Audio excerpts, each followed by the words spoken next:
¿Qué tal, gente? Buen día, ¿cómo están? ¿Cómo les va? Bienvenidos a la radio.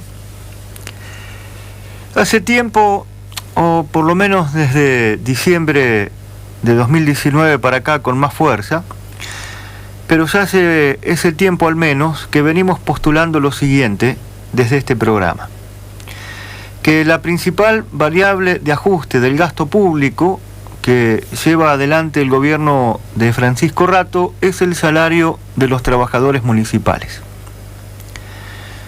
Yo quiero explicar por qué hacemos tanto hincapié y nos interesa tanto el sueldo de los trabajadores municipales. Obviamente que hay varios motivos, pero el que a nosotros nos hace prestar la atención fundamental al asunto es lo siguiente: la cifra aproximada por mes, porque no tenemos los datos oficiales concretos, que paga la Municipalidad de San Antonio de Areco en concepto de sueldos, ronda los 40 millones de pesos mensuales. Y la gran mayoría de ese dinero se gastan en la economía local. Compran cosas en los distintos comercios y empresas de San Antonio de Areco, y eso hace andar la rueda de la actividad económica de nuestro pueblo. Y para tener una referencia, la cifra mensual de estos 40 millones de pesos en concepto de salario, vitales para que ande la economía de nuestro pueblo, salarios municipales, supera el monto de ingresos por el turismo. Y pruebas al canto. A ver, la fiesta de la tradición de 2019, según las estadísticas, porque es uno de los últimos datos que tenemos para comparar, según las estadísticas de la Dirección de Turismo de aquel momento, y tomando como variable de análisis lo que dice la Cámara Argentina de la Mediana Empresa, CAME, que tiene un cálculo de cuánta plata gasta en el destino cada turista, rondó los 25 millones de pesos. Y estamos hablando de la Semana de la Tradición, que es una de las fechas más importantes del calendario turístico de nuestro pueblo en épocas de normalidad. O sea que el aporte mensual para la economía de San Antonio de Areco en salarios municipales de 40 millones de pesos supera los ingresos que demanda el turismo en las principales épocas de la actividad. De ahí la importancia. Después nosotros hablamos también en más de una oportunidad que cuando en el mes de septiembre, con las enfermeras como punta de lanza, pero todo un entramado complejo de trabajadores no médicos de la salud pública en San Antonio de Areco, se movilizaron para hacer visible su reclamo para mejorar sus salarios, pero a su vez hicieron gran esfuerzo por desmarcarse públicamente de los gremios, y eso nos llevaba a formular dos preguntas que creo que ahora el tiempo nos ha dado la posibilidad de conocer las respuestas. Una pregunta que nos hacíamos era qué solución le iba a encontrar el gobierno de Francisco Rato a este reclamo exclusivo de los trabajadores de salud no médicos. La respuesta la tuvimos la semana pasada cuando el intendente en persona les ofreció un bono de 9.000 pesos, hacerse efectivo en 3 pagos mensuales, que ahora esa propuesta también está en duda. Y la otra pregunta que nos hacíamos era cuánto tiempo iba a tardar en sumarse otros sectores de la administración pública, los trabajadores de otras dependencias de la municipalidad, a un reclamo similar al que llevaban los empleados no médicos de la salud pública. Y la respuesta la tenemos ahora, será a partir del lunes 16 de noviembre, cuando pondrán en marcha una medida de fuerza que se llama retención de tareas en los lugares de trabajo. O sea que van a ir al lugar de trabajo, pero no van a prestar servicios, en un principio por espacio de 48 horas.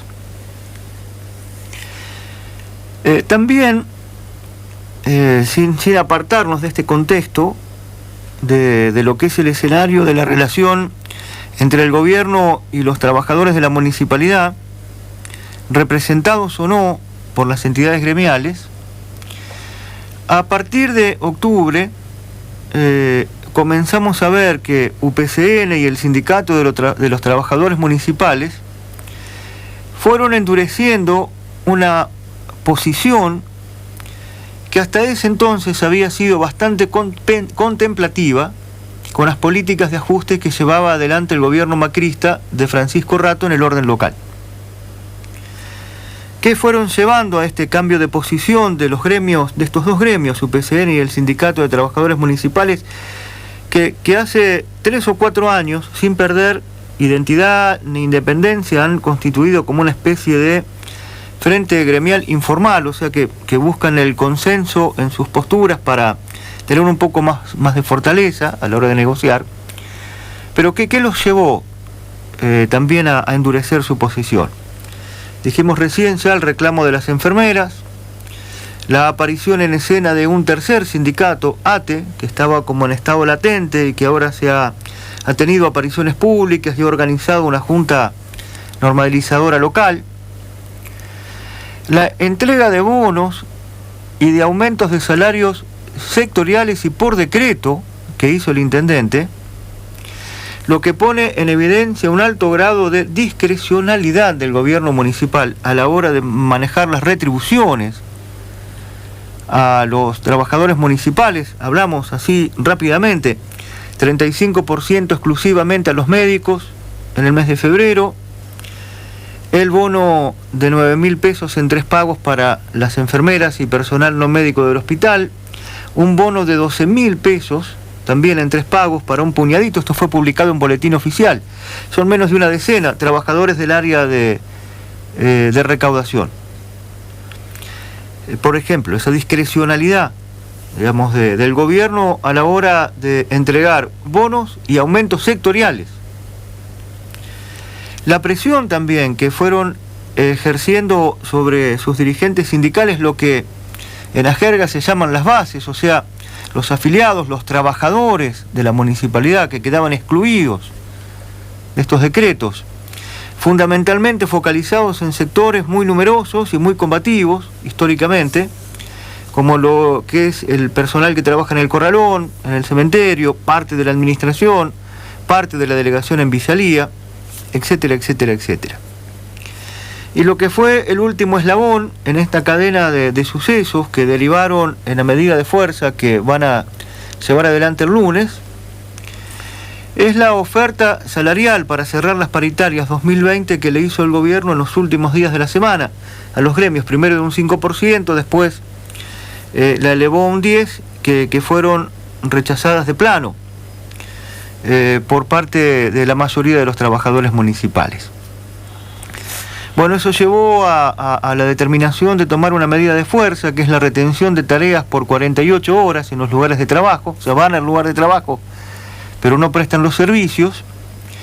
Y esto como el inicio de un plan de lucha que irá definiendo sus formas, la irá variando, de acuerdo a la evolución que vayan tomando los acontecimientos. O sea, esto no se agota, ni mucho menos en esta medida de principios de semana. A ver, ¿qué mensaje le queda de parte de los trabajadores municipales al gobierno de Francisco Rato? Bueno, que esto que está pasando ahora le pone límites a un mecanismo empleado por el actual gobierno macrista, que es dividir para reinar. Fue dividiendo a los trabajadores, fue rompiendo la posibilidad de una unidad para que estos perdieran fuerza en el reclamo. Y así lo hace también con otros sectores con los cuales el gobierno ha elegido enfrentarse. Trata de dividirlos para reinar. Bueno, esta situación le pone límite a ese mecanismo. Y la otra confirma algo que nosotros hemos dicho hasta el cansancio también, que profundizar la grieta de manera permanente no es un buen procedimiento cuando uno está en el gobierno, cuando uno tiene la responsabilidad de gobernar. Entre muchas cosas hay una básica, porque ejercer el poder de esa manera, ensanchando la grieta, genera que se vayan quedando apoyos importantes en el camino. Y esto es una regla básica y elemental de la política. A ver, para los que les gusta un poco la historia y hacer memoria, los paros de los trabajadores municipales fueron moneda corriente desde finales de 1998 hasta mediados de 2012.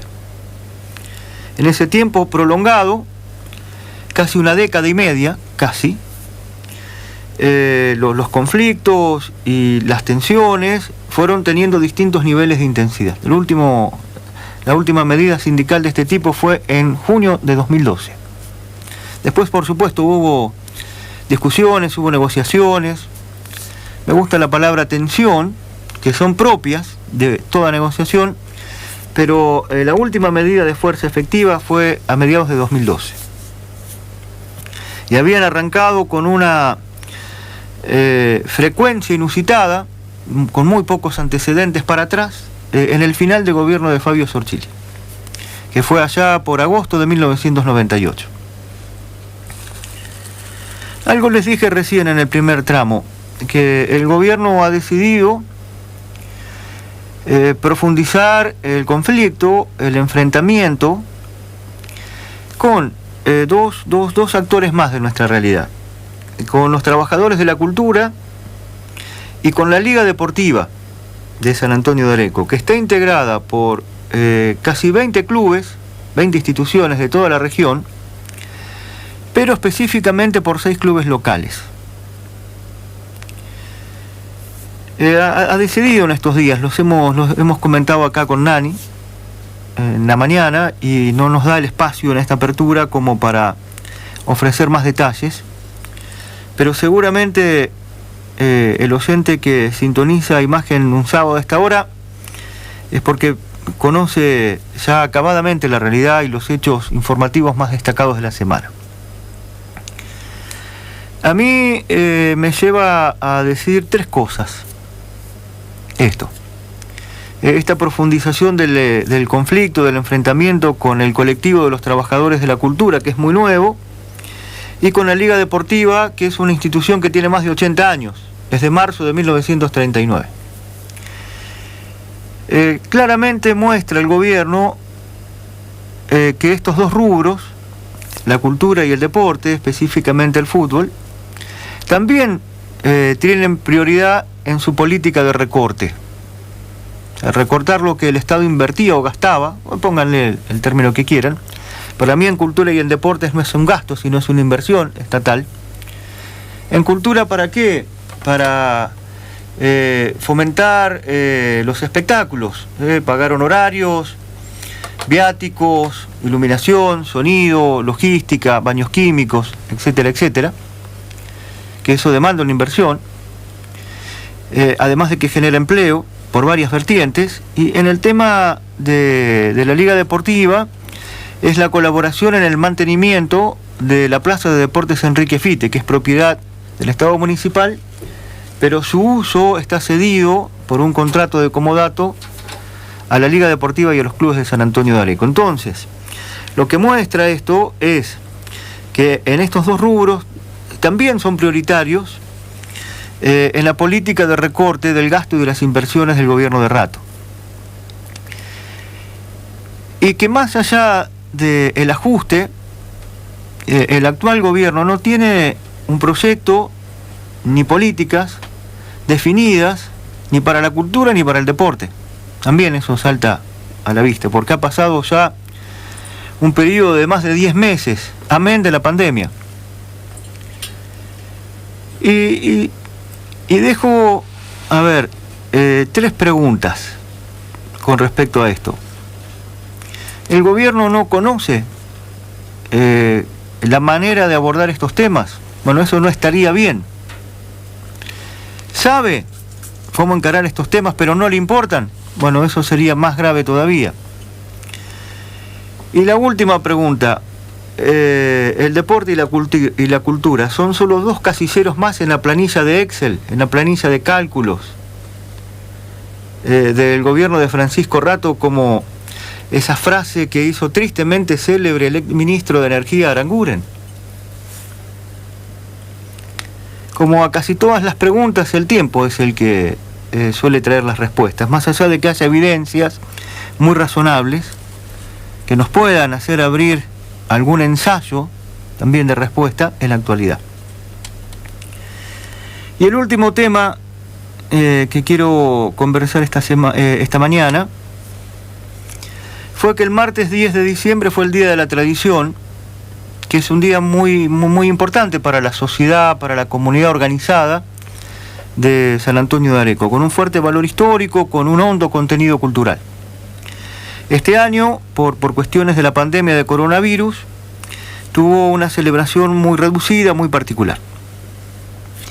Pero ese fue el día que Paco, el senador Francisco Durañona, provincial para utilizar la denominación correcta, lo eligió para ser anfitrión en el Museo de las Lilas y presentar así un proyecto para declarar a San Antonio de Areco como capital provincial de la tradición. Esto va en línea de lo que había hecho Paco como intendente, porque en su gestión había conseguido, con un procedimiento bastante parecido al que está llevando adelante ahora, que San Antonio de Areco fuera declarado como capital nacional de la tradición, entre otras cosas, pero que no tengo tiempo para extenderme. Y en un acto que tuvo dos características, uno fue presencial y la otra, para ajustarnos a estos tiempos de pandemia, fue con participación virtual, a través del Zoom, de las redes sociales. Pero en ese encuentro, Paco convocó y reunió a exintendentes, y los voy a decir en el orden cronológico, que estuvieron en el cargo: Fabio Sorchili, Eduardo Jordán, Estela Lennon, a dirigentes con mucha historia y de larga trayectoria en nuestra política, como Andrés Santedomenico y Aldo Menconi, también a funcionarios de otros gobiernos que lo antecedieron a Paco, y tomo solo un ejemplo, el de Cecilia Smith, que tuvo una participación haciendo un comentario muy interesante. También reunió al actual intendente Francisco Rato, a algunos de sus funcionarios, a concejales en ejercicio, en vigencia de las dos fuerzas políticas que hoy tienen participación institucional. Hubo miembros de entidades que están íntimamente vinculadas al tradicionalismo: Asociación de Artesanos, Asociación de Amigos del Museo Gauchesco y Parque Criollo Ricardo Huiraldes, entidades ligadas al turismo. También reunió a músicos, algunos con una trayectoria indiscutida, como Dolo Colombo, Marcelo Saldívar y otros más jóvenes, están todos en pletórica actividad, a bailarines, a productores regionales, a productores de bienes, de productos regionales, importantes también para la economía de nuestro pueblo. Todos ellos, me falta alguno, la descripción no es exhaustiva, estuvieron de manera presencial en un local muy lindo como es Las Lilas, y otras personalidades, hubo intendentes de ciudades vecinas, legisladores, hubo otros arequeros vinculados a la cultura como el popular Gaspa, Miguel Ángel Gasparini, que participaron vía Zoom. ¿Cuál era, me parece a mí, haciendo la lectura exterior? No conversé ni con Paco ni con su equipo que lo acompañaron en esto, pero uno tiene muchos años de asistir a este tipo de actos públicos y bueno, tiene alguna habilidad como para hacer una lectura política. Era mostrar el apoyo de la comunidad de San Antonio de Areco a este proyecto de declaración de San Antonio de Areco como capital provincial de la tradición, que tiene un valor muy importante, tanto para el fomento de la cultura tradicionalista gauchesca y del turismo, una actividad que ya a esta altura no admite ninguna discusión, la relevancia que tiene para la vida social, económica, cultural de San Antonio de Areco. Paco se esforzó por explicar esto cuando abrió la jornada, se mostró como un anfitrión, que lo es, muy amable, y llamó, esta palabra la pongo yo, no fue textual, a la concordancia, digamos, a buscar los consensos por sobre las diferencias, entendiendo las distintas pertenencias partidarias, las distintas miradas, en un sistema de vida democrático que es plural como el nuestro, pero a buscar los puntos de encuentro, y que este proyecto y el otro que se presentó lo eran, y la tradición lo era para San Antonio de Areco. Y para mí estuvo muy atinada la ex concejal Estela Lennon, la ex intendente, también ex concejal, no estaba errado el término, pero ex intendente, que además de eso, de su rol político, que ya tiene una vigencia de más de 2 décadas, en los primeros planos, ocupando distintos cargos públicos, sino que también está ligada familiar y efectivamente, de manera muy estrecha a la tradición. Estela es una tradicionalista.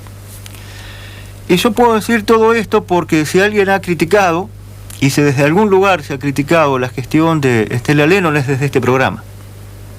Entonces esto es como que nos da una especie de autoridad extra para decir lo que vamos a decir ahora.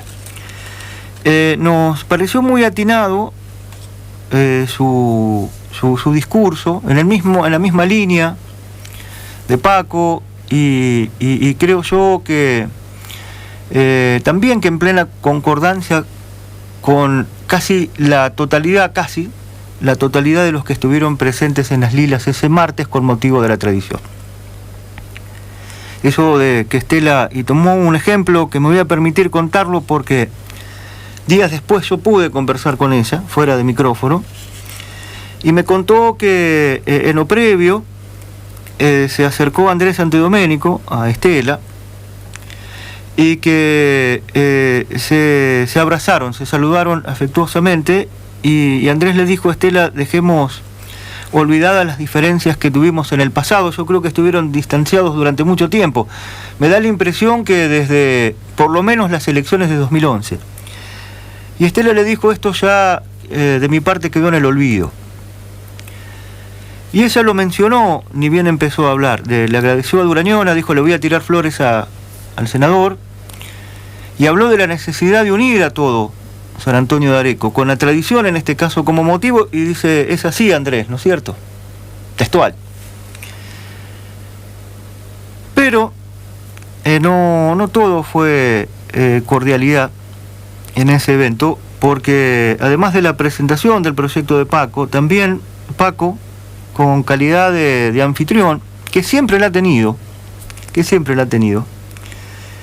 invitó al senador macrista, compañero de bancada de alguna manera, compañero de legislatura en una bancada opuesta, al senador Owen Fernández, macrista, que es el autor de un proyecto para declarar a San Antonio de Areco como capital del turismo rural, y que vendría aparejado esto también de una reglamentación para esa actividad turística. Pero cuando le llegó el turno a este caballero, desde el atril prefirió apelar a la grieta para fustigar al gobernador Kicillof y también de alguna manera como para chucearlo a Paco. Sin cumplir este caballero Fernández con las normas más elementales y mínimas de cortesía cuando a uno lo invitan a la casa de otro. Y sin respetar el espíritu predominante de la reunión. Ahí había dirigentes de distinta procedencia partidaria y de distinta mirada sobre la sociedad de San Antonio de Areco que posiblemente van a seguir discutiendo, pero que buscaron participar de un evento trascendente para San Antonio de Areco. Ya lo expliqué recién, por lo cultural y por lo económico guión turístico, turístico guión económico. Pero no terminó ahí la cosa, porque al día siguiente el mismo senador Fernández, Owen Fernández, junto a otros legisladores y otros dirigentes de la región, del macrismo, llegaron para entregar algunos insumos hospitalarios. Y se sacaron una foto junto al intendente, remarcando la importancia de las políticas de salud que lleva adelante el gobierno de Cambiemos en San Antonio de Areco, pero en el edificio de la Escuela de Arte. Y habrá la semana próxima, el 19, una audiencia convocada por el doctor Sijan, titular del Tribunal de Familia número 1 del Departamento Judicial de Mercedes. Habrá una audiencia ahí para buscar la manera en que el municipio empieza a devolver a la Escuela de Arte ese edificio, porque ya se pronunció, hay una resolución judicial en ese sentido. Y ante esto me vuelvo a hacer algunas preguntas.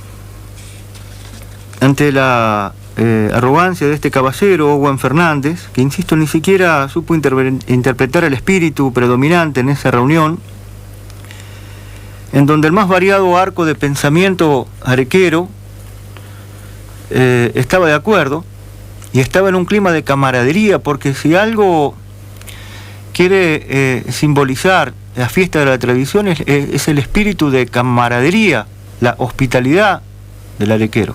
Y todos los estaban siendo ahí, dejando de lado las discusiones que han tenido y las que van a tener por delante. O sea, yo me pregunto si lo de este caballero, que ni siquiera tuvo el menor gesto de cortesía, agravado por la foto del día posterior, y lo hizo con tanta arrogancia, que a mí me lleva a preguntar lo siguiente. Tan a la derecha han girado las preferencias ideológicas de nuestra comunidad. Y otra cosa, tan poca estima nos tenemos como sociedad los arequeros para sentirnos representados por un caballero como el señor Fernández, de ese talante, de ese tenor, de esa arrogancia.